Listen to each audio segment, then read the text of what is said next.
हरे कृष्णा। तो आज के इस सेशन में हम कवर कर रहे हैं Bhagavad Gita as it is, chapter 11, text number 33। तो आज के श्लोक में भगवान अर्जुन को इंस्ट्रक्ट कर रहे हैं कि अर्जुन को क्या करना चाहिए।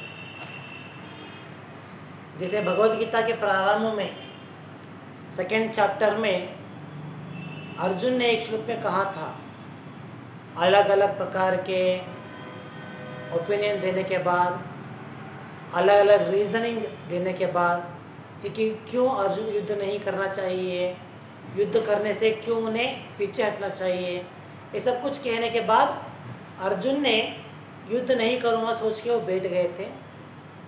और उसके बाद में जब भगवान अर्जुन को संबोधित करना चालू प्रारंभ करते हैं तो उस समय अर्जुन ने कहा था भगवान से कि मैं अभी आपको गुरु का रूप में स्वीकार करता हूँ, आप मुझे शिष्य के रूप में स्वीकार कीजिए और साथ ही मुझे क्या करना चाहिए, क्या सही है, यह आप मुझे गाइड कीजिए।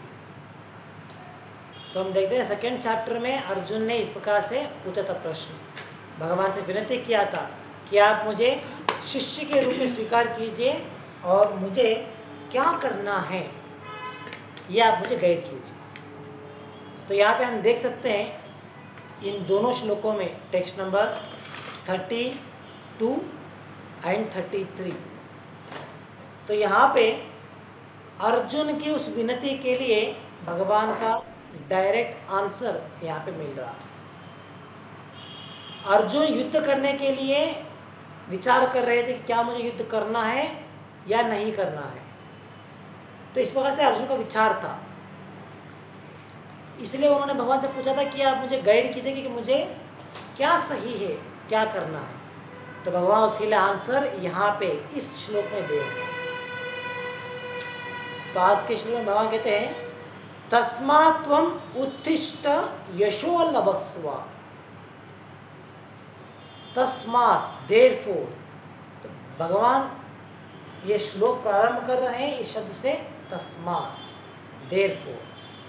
मतलब क्या है, पिछले श्लोक में भगवान ने ऑलरेडी कुछ महत्वपूर्ण विचार कहे हैं, तो उसका कंटिन्यूएशन पार्ट यहाँ पे कहा जा रहा है।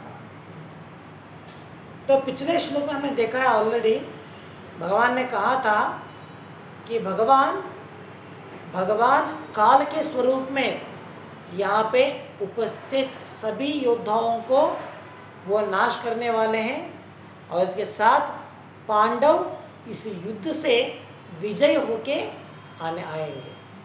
तो एज अ काला, इन द फॉर्म ऑफ काला, Lord has already plan this. भगवान ने ऑलरेडी ये प्लान बना दिया है।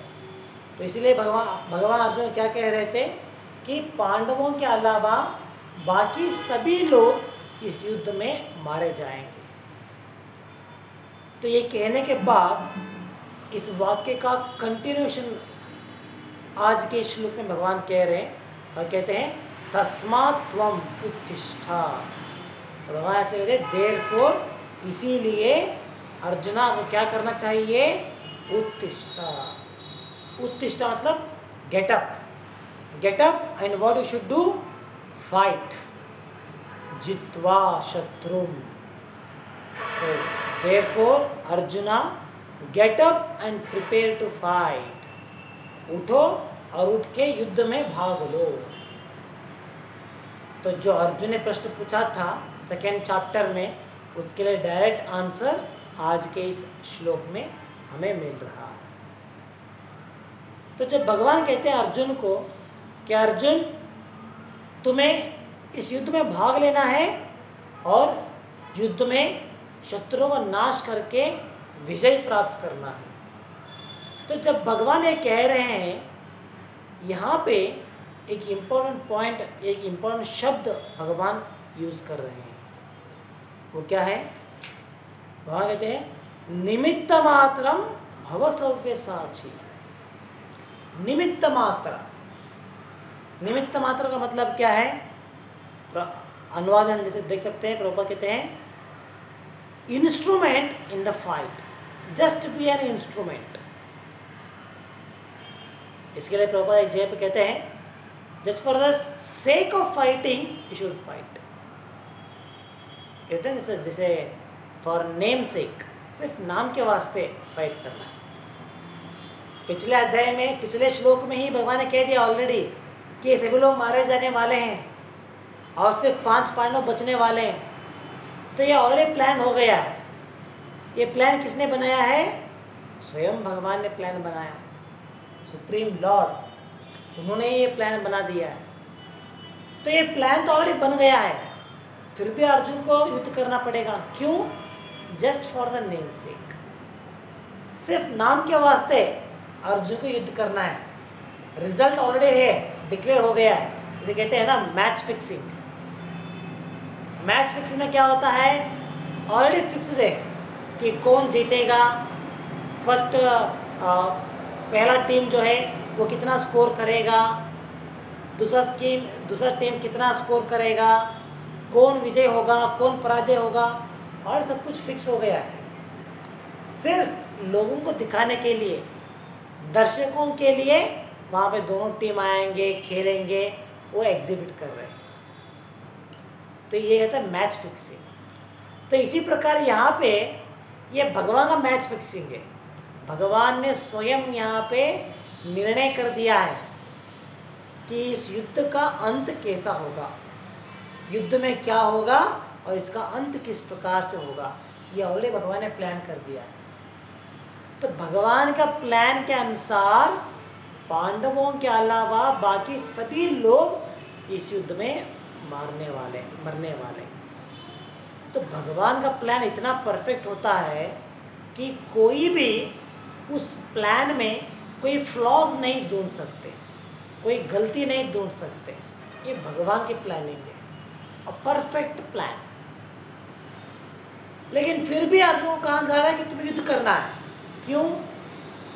क्योंकि भगवान चाहते हैं कि जो उनके भक्त हैं वो भक्त श्रेय को प्राप्त करें।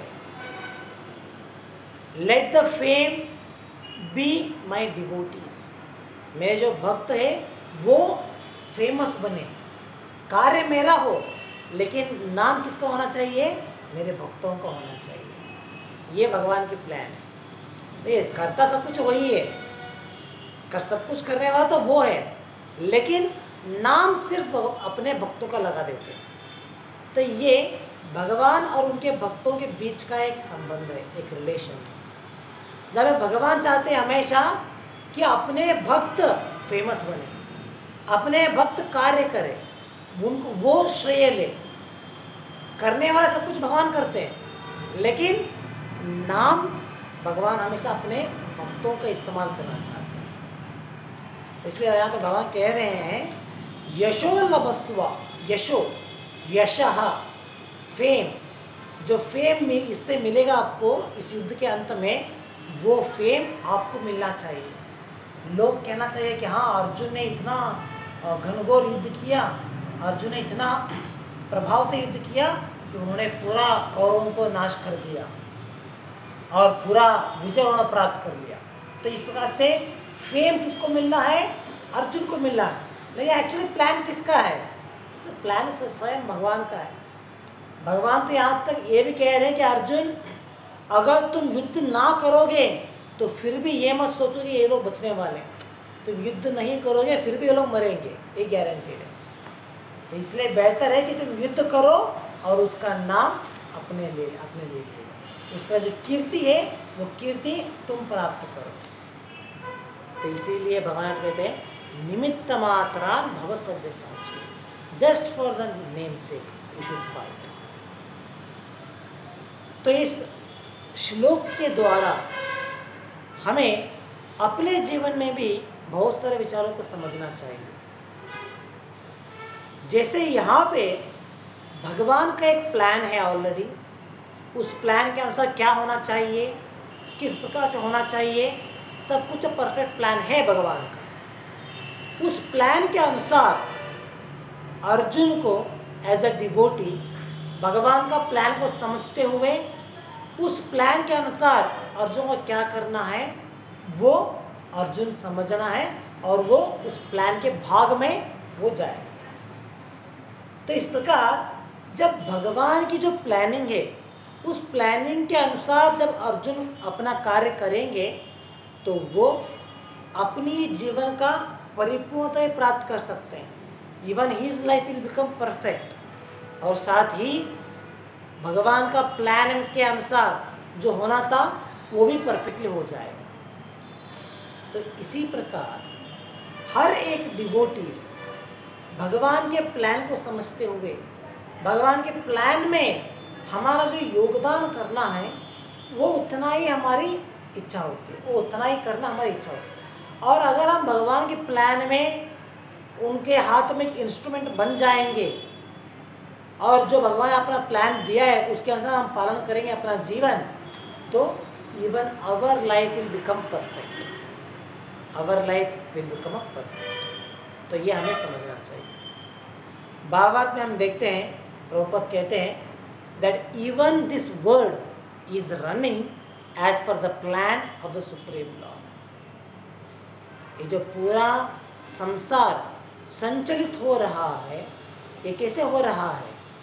भगवान का प्लान है, भगवान के प्लान के अनुसार ये चल रहा है।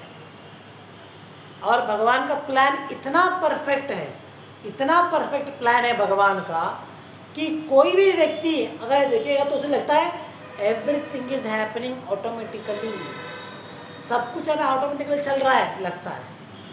लेकिन एक्चुअली क्या है, ये परफेक्ट प्लान है भगवान का, जिस कारण हमें समझ में नहीं आता है कि भगवान की हस्तक्षेप किस प्रकार से चल रहा है। हमें लगता है सब कुछ ऑटोमेटिकली चल रहा है, लेकिन नथिंग वर्क्स ऑटोमेटिकली।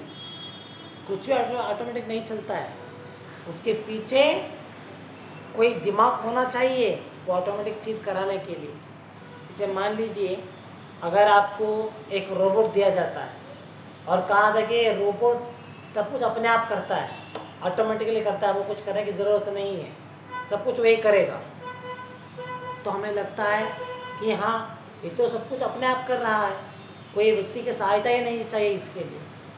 लेकिन एक्चुअली रियलिटी में क्या होता है, वो रोबोट को बनाने के लिए किसी एक इंसान ने दिमाग लगाया होता है। वो अपना दिमाग लगा के उसके लिए कोडिंग करते हैं, उसके लिए बॉडी पार्ट्स बनाते हैं, वो कैसे काम करना चाहिए कैसे नहीं करना चाहिए वो देखभाल करते हैं। साथ ही जब वो काम करता रहेगा अगर कुछ प्रॉब्लम आती है, तकलीफ आती है, तो उसे कैसे रेक्टिफाई करना है, कैसे रिपेयर करना है, उसके लिए इंसान चाहिए। तो इस प्रकार से अगर आप देखेंगे तो उस रोबोट जो ऑटोमेटिकली काम करने वाला है उसके पीछे इतने सारे लोग काम में लग जाते हैं। इतने बड़े बड़े कंपनी, बड़े बड़े टेक्नोलॉजी, इंजीनियर्स, सभी लोग उसके पीछे काम करते हैं, तब जाके वो रोबोट यहाँ पे काम करने के लिए लायक बनता है। और उस रोबोट में कुछ डिफिकल्टी आती है तो सर्विस भी वो कंपनी वाले प्रोवाइड करते हैं। तो इस प्रकार से अगर आप देखेंगे तो कुछ भी एक्चुअली ऑटोमेटिकली नहीं चलता है, हर एक चीज़ के पीछे कोई कर्ता होता है और परफॉर्मर और डूअर होता है जो वो कार्य कराता है एक्चुअली। तो इसी प्रकार ये भगवान की जो पूरे संसार भगवान ने बनाया है, ये पूरा संसार भी भगवान ने एक प्लान के अनुसार बनाया है। और भगवान के प्लानिंग इतना परफेक्ट है कि लगता है कि सब कुछ ऑटोमेटिकली चल रहा है, लेकिन एक्चुअली कुछ भी ऑटोमेटिक नहीं है। इसी पीछे भगवान है, भगवान की बुद्धि चल रहा है, भगवान इंस्ट्रक्शन देते हैं, इसी कारण की वजह से यहाँ पे सब कुछ चल रहा है। हमें लगता है ऑटोमेटिक है। जैसे मान लीजिए सवेरे सूर्य उदय होता है, शाम को सूर्य ढल जाता है, और जैसे रात आती है तो चंद्रमा उगता है, तो लगता है सब ऑटोमेटिकली चल रहा है, हर दिन चलता है, इतने सालों से चलता आ रहा है, सालों लाखों से चलता आ रहा है। ऐसे कोई भी ऐसे एक दिन नहीं आया जब मान लीजिए सूर्य आया ही नहीं, आज कुछ टेक्निकल प्रॉब्लम हो गया है तो इसीलिए सूर्य का उदय नहीं हुआ, या सूर्य का उदय आधा घंटा लेट हो गया, 1 घंटा लेट हो गया। नहीं, इतना परफेक्ट है क्योंकि ये प्लान भगवान का है। इसलिए प्लान परफेक्ट। तो पूरी भौतिक संसार भगवान के प्लान के अनुसार चल रहा है। कोई सोचते हैं, इसे आपने भी सुना होगा, कुछ साल पहले एक अफवाह उठा था। उन्होंने कहा था कि 2020 में पूरा धरती का अंत हो जाएगा, इसका पूरा प्रलय हो जाएगा, सब लोग मारे जाएंगे। तो इसके अनुसार बहुत लोगों ने अपना अपना ओपिनियन दिए, कुछ लोगों ने कुछ कोटेशंस दिए कि हाँ ऐसा क्यों कह रहे हैं, कोई कैलेंडर है, उस कैलेंडर के अनुसार ऐसा कहा जा रहा है। और कुछ लोगों ने एक हद आगे जाके इसके ऊपर फिल्म भी बना दिया। हाँ 2020 में प्रलय कैसे होगा, क्या होगा, उसके ऊपर एक फिल्म भी बना दिए। तो इस प्रकार सभी लोगों ने अपना अपना हिसाब से चल रहे थे। लेकिन जो डिवोटीज थे उन्होंने उसमें भी ये बात कहा था कि भगवान का इस सृष्टि का अंत कब होना है यह ऑलरेडी निश्चित रूप से दिया गया है, इट्स ऑलरेडी डेस्टिन्ड। और उसके अनुसार ही इस धरती का अंत होगा, ना ही बल्कि अभी 2020 आ गया है तो अभी अंत हो जाएगा, या अभी ये समय अभी अंत हो जाएगा, नहीं। भगवान ने सृष्टि के साथ साथ उन्होंने दिया है कि किस प्रकार कलियुग जो है वो 4,32,000 ईयर्स चलेगा। 4,32,000 ईयर्स होने के बाद कलियुग का अंत होता है। तो ये भगवान ने ऑलरेडी दिया है। और इस 4,32 ईयर्स में ऑलरेडी अभी सिर्फ 5,510 ईयर्स उतना ही हुआ है। तो इसलिए डिवोर्स को ऑलरेडी कंफर्म था कि हाँ अभी 2020 हो या कभी भी हो, पूरा विनाश नहीं होगा। हालांकि यहाँ वहाँ थोड़ा हो सकता है, कहीं पे भूकंप आएगा, कहीं पे सुनामी आएगा, कहीं पे कुछ युद्ध होगा तो इसलिए कुछ लोग मारे जाएंगे, लेकिन कंप्लीट एनिहिलेशन ये नहीं होगा, ये डेस्टिन था। क्योंकि डिवोटीज को भगवान के प्लान के बारे में फेथ होता है, विश्वास होता है कि भगवान ने कहा है 4,32 ईयर्स चलेगा कलयुग, मतलब चलेगा, ये भगवान के प्लानिंग है। तो एक भक्त को भगवान के प्लान के ऊपर विश्वास होता है, और भक्त क्या करता है, अपने आप को भगवान के जो प्लान है उसके अनुसार अपना जीवन चलाने का प्रयास करते हैं। ये बाबा प्रभुपाद कहते हैं यहाँ पे, जिससे जो मटेरियल पीपल होते हैं, जो साइंटिस्ट होते हैं, वो क्या कहते हैं, उनके पास कोई ठोस आर्गुमेंट नहीं होता है, कुछ परफेक्ट आर्गुमेंट नहीं होता है। वो क्या कहते हैं, हाँ शायद ऐसा होगा, शायद ऐसा हो सकता है, परहैप्स, मे बी, तो इस प्रकार शब्द को इस्तेमाल करते हैं। तो प्रभुपाद कहते हैं ये स्पेकुलेशन है। जब आप कहते हो कि हाँ ऐसा हो सकता है, शायद ऐसा होगा रहेगा, तो ये क्या कहलाता है, ये स्पेकुलेशन कहलाता है। ये ट्रूथ नहीं है, सत्य नहीं है, ये स्पेकुलेशन। सत्य कैसा होता है, डेफिनेट आंसर देना, वो सत्य होता है। जैसे हम कहते हैं मैं इंसान हूँ, ये डेफिनेट है। जैसे I am a human being, ये डेफिनेट आंसर है। और स्पेकुलेटिव कैसा हो सकता है, हाँ मेरा ओरिजिन क्या होता रहे, मेरा ओरिजिन क्या हुआ होगा, शायद मैं बंदर से इंसान बना होऊंगा, तो ये क्या है, ये स्पेकुलेशन है। इंसान जो है वो बंदरों से बन गए, ये थ्योरी है, स्पेकुलेशन है, ये परफेक्ट नहीं, ये सत्य नहीं है। तो इस प्रकार में समझना है कि जो साइंटिस्ट होते हैं उनके पास सत्य नहीं होता, कोई ठोस लॉजिक नहीं होता है, वो सिर्फ स्पेकुलेशन के अनुसार चलते जाते हैं। इसीलिए वो इस सृष्टि का निर्माण के बारे में भी उनके पास स्पेकुलेशन ही होता है।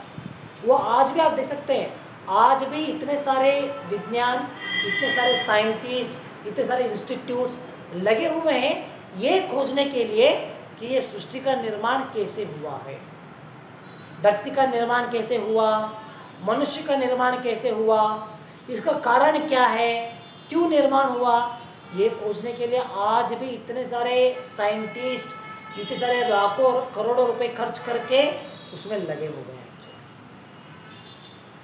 लेकिन वो शास्त्रों के द्वारा ये स्वीकार नहीं करते कि भगवान का प्लान क्या है, भगवान ने क्यों बनाया है भौतिक संसार को।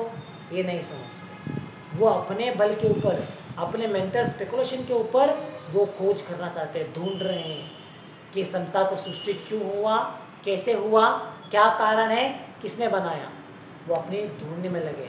और प्रभुपाद कहते हैं they may go on like this for thousands of years, हजारों लाखों साल वो ऐसे ही स्पेकुलेशन करते जाएंगे, लेकिन कभी भी कंक्लूजन को नहीं पहुंचेंगे, क्योंकि वो मार्ग ही गलत है उनका। The way of searching the truth itself is wrong. तो कभी वो अंत तक पहुंचेंगे नहीं। तो ये साइंटिस्ट की बात होगा। साइंटिस्ट के अलावा जो बाकी के जो फिलोसोफर्स हैं या अपने आप को पढ़े लिखे कहते हैं, हाँ, एजुकेटेड क्लास ऑफ पीपल, वो क्या करते हैं, वो कहते हैं कि हमें शरीर मिला है, हमने यहाँ पे जन्म लिया है, तो जस्ट ईट एंड एंजॉय। कहते हैं ना, ईट ड्रिंक एंड बी मेरी।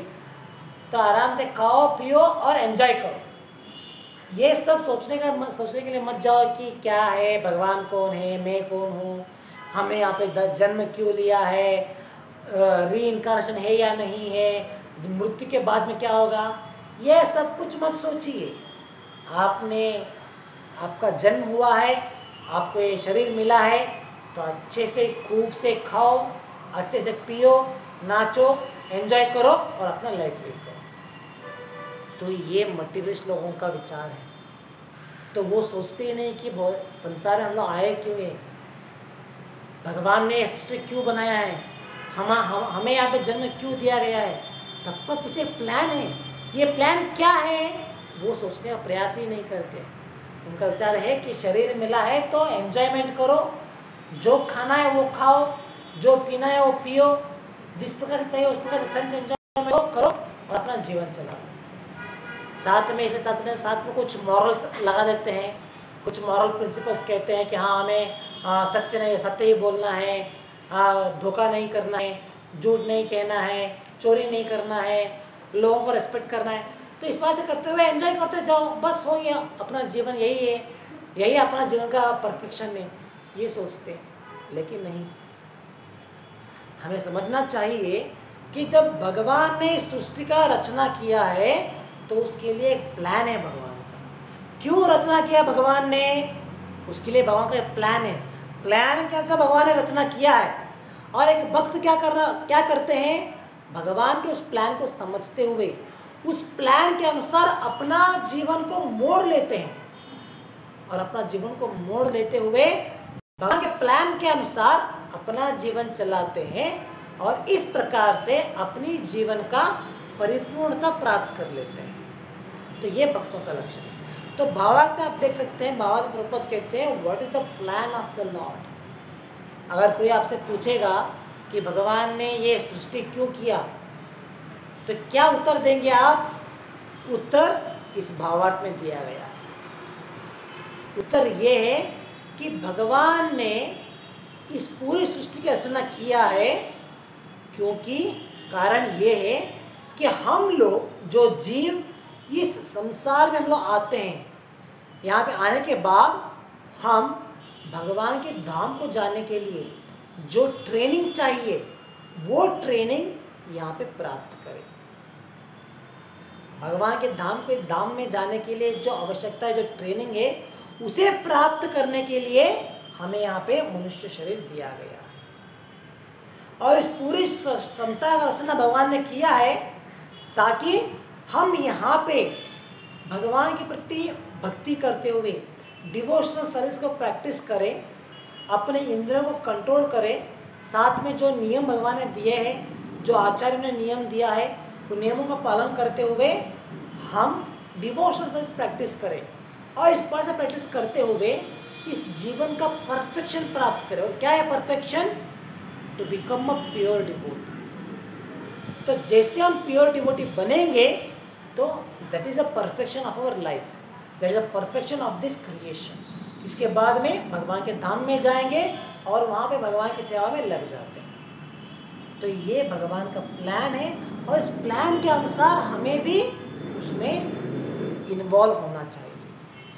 तो हमें समझना है कि भगवान का प्लान क्या है, उसके अनुसार हमें यहाँ पे अपने आप को भाग लेना है।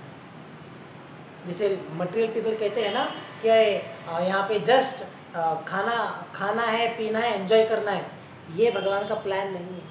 अगर हम इस प्रकार से अपना जीवन को बिताएंगे, सिर्फ सेंस ग्रेटिफिकेशन करते हुए, बिना भक्ति करे, सिर्फ खाते पीते मौज मस्ती में लग जाएंगे, तो क्या होगा, हमारा जीवन का परिपूर्णता हम प्राप्त नहीं कर पाएंगे।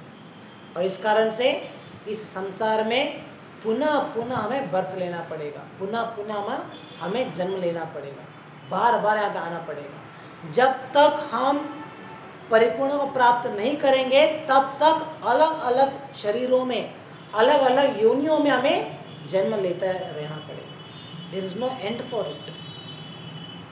कहते हैं ना, फ्रॉम मिलियंस और मिलियंस ऑफ ईयर्स हमें अलग अलग जीवों में जन्म लेना ही पड़ेगा। जब तक हम इस परफेक्शन को प्राप्त नहीं करेंगे, तब तक इसी प्रकार से इस संसार में हमें पुनः पुनः जन्म लेना ही पड़ेगा।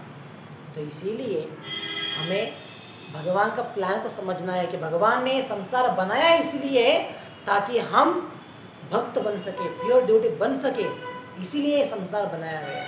जो हमारे मन में इच्छा था कि हमें एंजॉय करना है, उस इल्यूजन से, उस इग्नोरेंस से बाहर आते हुए हमें भक्त बनने के प्रयास करना है। इसीलिए यहाँ पे ये बनाया गया है। नहीं तो अगर ये हम कार्य हम नहीं करेंगे तो परफेक्शन नहीं प्राप्त नहीं करेंगे। इसके लिए एक एग्जाम्पल के द्वारा आप समझ सकते हैं। जैसे मान लीजिए, जब एक सरकार एक जेल की रचना करती है, प्रिजन की रचना करती है, क्यों करता है प्रिजन का रचना? ताकि जो समाज में रहने के लायक नहीं है, जो समाज में शांति बना के रखने में असमर्थ है, जो अशांति का वातावरण क्रिएट कर रहे हैं, उन लोगों को इस प्रिजन में डाल दिया जाएगा।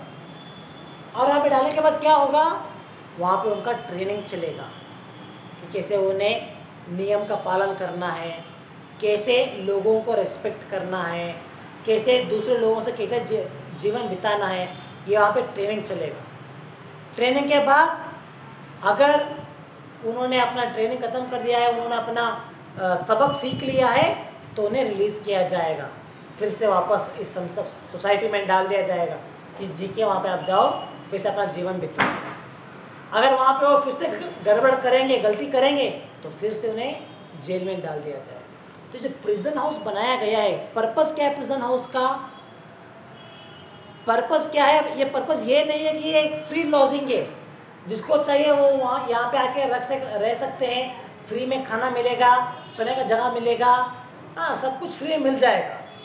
नहीं, ये फ्री लॉजिंग सिस्टम नहीं है गवर्नमेंट का, बल्कि ये रिफॉर्मेशन सेंटर है लोगों के, उन लोगों के लिए जो समाज में शांति से रहने में असमर्थ थे, उन लोगों के लिए रिफॉर्मेशन सेंटर बनाया गया है।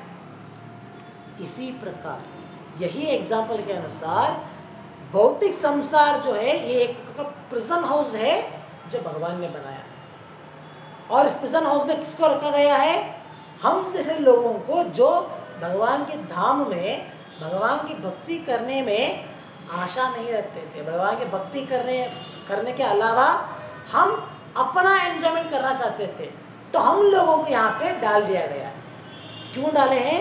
ताकि रिफॉर्मेशन के लिए हम रिफॉर्म हो जाए। तो अगर हम रिफॉर्म हो जाएंगे, परफेक्शन प्राप्त करेंगे, पूरा सही तरह से रिफॉर्म हो जाए, तो क्या होगा? फिर से भगवान के धाम को एंट्री मिलेगा। अगर रिफॉर्म नहीं हुए तो क्या होगा? फिर से दूसरा जन्म, अलग शरीर में, अलग योनि में फिर से जन्म लेना पड़ेगा। तो ये भगवान का प्लान है। तो एक भक्त को क्या करना चाहिए? भगवान के इस प्लान को समझते हुए भगवान के उस प्लान में हमें भी हिस्सा बनना है कि ठीक है, भगवान ने प्लान बनाया है, इसलिए संसार का रचना किया है और हमें यहाँ पे डाल दिया है, तो ठीक है, जो रिफॉर्मेशन के लिए भगवान ने प्लान किया है, तो हम लोग रिफॉर्म हो जाएंगे। तो रिफॉर्म होने के लिए क्या करना है? इसके लिए आचार्य ने दिया है कैसे डिवोशनल सर्विस का पालन करते हुए, डिवोशनल प्रैक्टिस करते हुए हमें अपना जीवन का रिफॉर्मेशन करना चाहिए। तो इसके अनुसार हमें भगवान के प्लान को समझते हुए, उसमें भाग लेते हुए रिफॉर्म होने का प्रयास करना है। और इस प्रकार से जब हम अपने इस जीवन को चलाएंगे, then our life will become perfect. तो ये उत्तर में समझना है और इसके अनुसार हमें अपना जीवन बिताना चाहिए। तो ये विचार आज के श्लोक से हम समझ सकते हैं। तो यहाँ पे हम समाप्त करेंगे आज के लिए।